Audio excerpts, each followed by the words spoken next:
Hey, hello, welcome back. I want to talk to you today on the subject of funny things happen on the way to success. And I could just as easily title this message, Disasters Happen on the Way to Success. It's all a matter of perspective. I've had a lot of disasters, my wife and I, in building a business, and at the time they happened, they were absolutely crushing disasters. And yet, as the scripture says, this too shall pass, and after the dark, or after the night, morning. And you just have to learn and be resolved that life has lots of problems. And the question is, how many times do you get down, knocked down, and stand back up again? Because the last time that you get knocked down and you stay down, then everything's over for you. But if you just pick yourself back up and say, boy, that was painful, think of it as tuition. You've learned something else, and you've had resolve. Since we started our business, there's so many people that we dearly loved that dropped out. One little problem happened. Maybe they had some equipment that didn't work, or they had somebody quit. Too many people said no to them, and they quit. And, I'm so glad that we stuck it out, through, dozens of terrible things that happened, and yet we were resilient, we stuck it out, we were determined, because this is our vehicle. Our business is our vehicle for our future. And if your car has a flat tire, most of us don't just say, well, forget it and catch a cab back to where we started. No, you fix the flat tire. You didn't want a flat tire, but you have one, you fix it, and you keep on going. If a ship is out to sea and it has engine problems, it might have to be towed into a port, and then it gets repairs made, and then it sets back on its destination to get where it's headed. So let me just tell you a few of mine, and also I want to close with seriously how to handle some of the most serious things that happened to us today.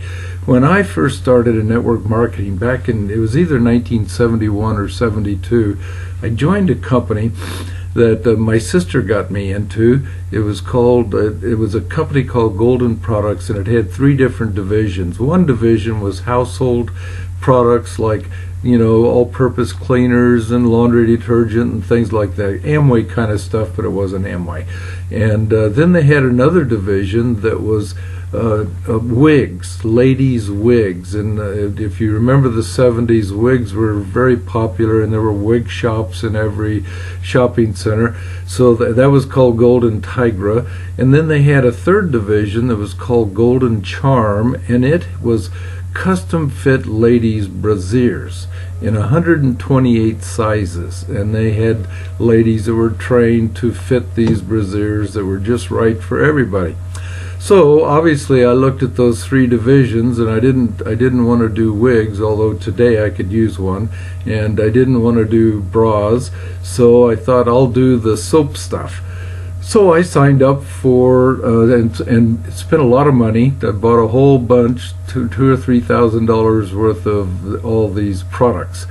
So I waited for the delivery, and I was expecting a big old truck to pull up, and instead I get a knock on my door. The UPS guy's got two little light boxes, and he hands me the boxes, and so I think, well, this is probably my literature or something. Maybe the rest of my stuff is coming later. So I opened up these boxes, and inside the boxes were two fuchsia, bright, shiny plastic suitcases full of brasiers. Now, at the time, I was a single young guy in my 20s, and what in the world I was going to do with $2,000 or $3,000 worth of custom fit bras, I had no idea. So that was not what I was expecting. So anyway, I call my sister calls the company, and apparently since my sister signed up in that division, she could only recruit in that division, so I could only get what she had.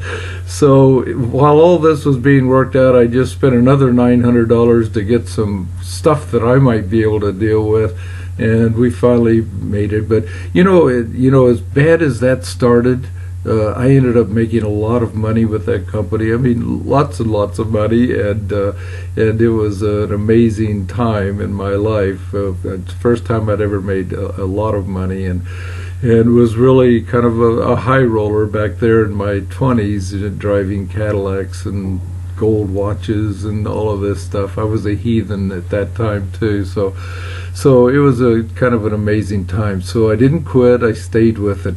And then when we started our current business back in 1997, just after we started our business, UPS went on strike. This was in 97. UPS went on strike and we couldn't get any product shipped to us. And even before they went on strike, I had a health food store that ordered a couple of $1,000s worth of our equipment, and the UPS drivers and employees in the warehouse were angry at management. So before they went out on strike, they took forklifts and they ran forklifts into stacks of boxes and products, so that when my new dealer's equipment arrived, it was all broken and damaged. None of it was any good. And I had a business background, so I said, you know what, this is going to be a disaster, because the company's going to say it's not our fault, it's UPS's fault. You have to file a claim with UPS, and then I have to argue with UPS, and so it was just terrible. But anyway, from my customer's store, I picked up the phone, I called my home office, and the home office said, you know what, we're going to ship you out a brand new shipment, and we'll deal with UPS later, but we won't make the customer suffer.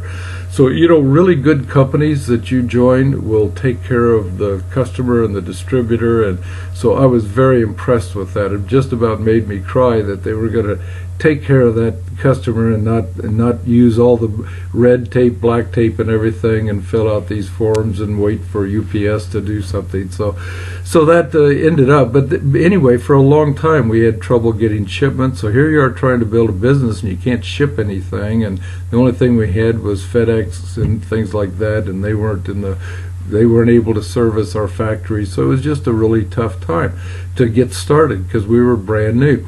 And then on top of that, one of our distributors in the company, not one that I knew, but anyway, he was at a trade show, and he was trapped by an undercover reporter, and he was trapped into making medical claims, like people would say, these things help with asthma, and he'd say, yeah, we hear that all the time. So he was new, he was stupid, he didn't know what he was doing, but anyway, he got us on national television, and it was a show called Nightline. It was about a 10 or 15 minute segment that made our company look like snake oil salesmen that were dishonest and all of this.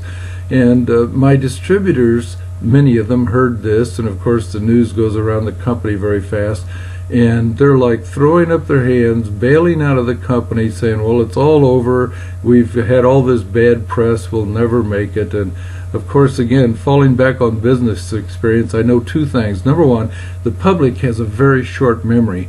I remember that 19 years later, but the public doesn't remember it for a week. They get blasted with so much information, so much stuff that what they see in a 10-minute segment tonight, it's lost from their memory very shortly. So remember that and count on that. Even if you get bad press, it's not the end of the world. Most people didn't see it. Most people that did see it won't remember it. So just press on. The company did have integrity, and the company did not support claims like that independent distributor was making, even though it hurt all of us.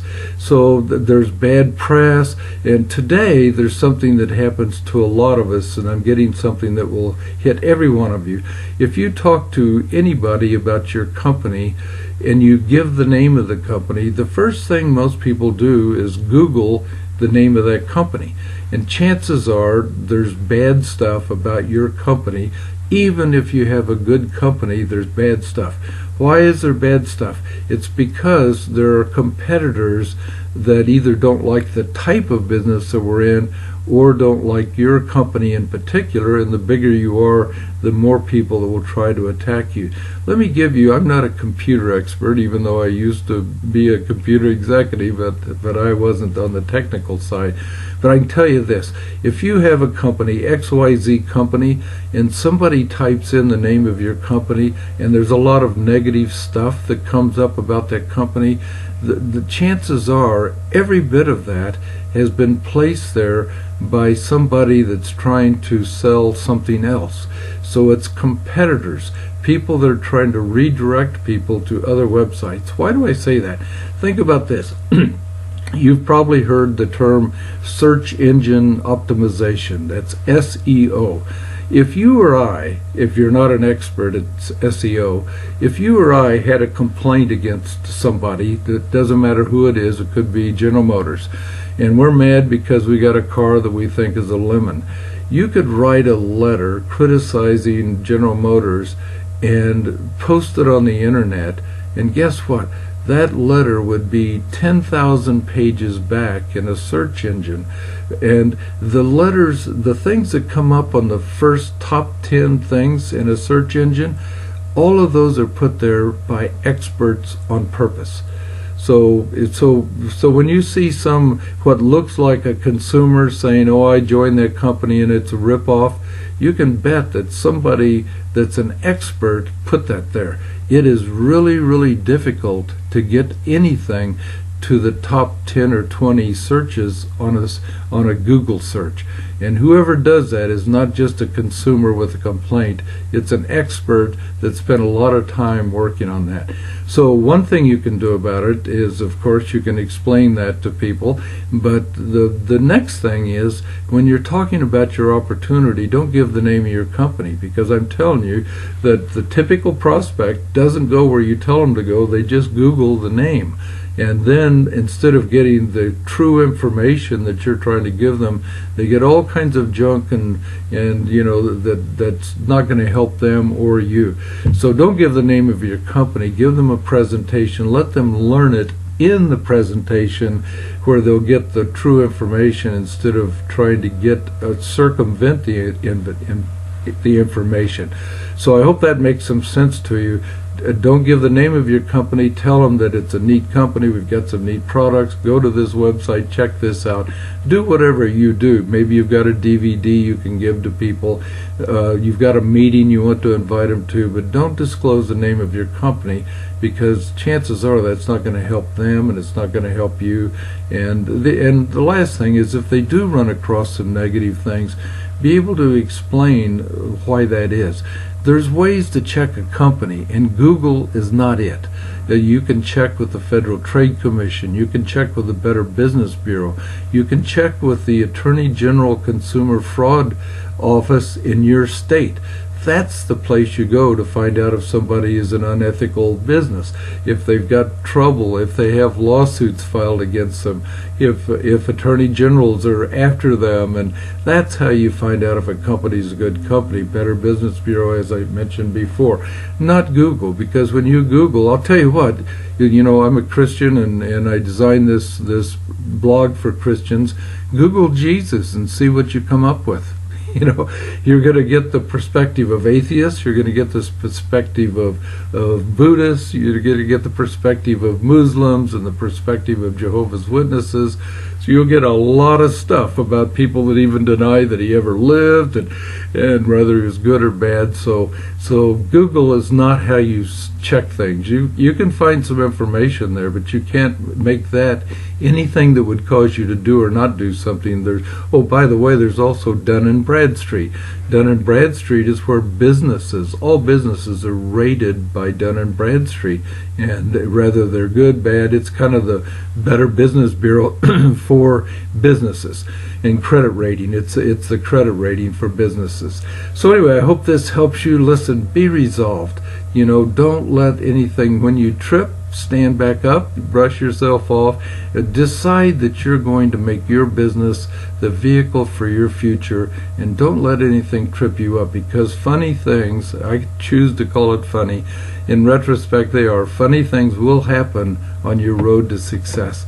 Listen, if this is helpful, feel free to comment, ask any questions you'd like, suggest any videos you'd like me to make for you, and also share this with friends. And just below this video you'll find a place to sign up for my newsletter so that you'll get all of these videos in your mailbox as soon as I produce them.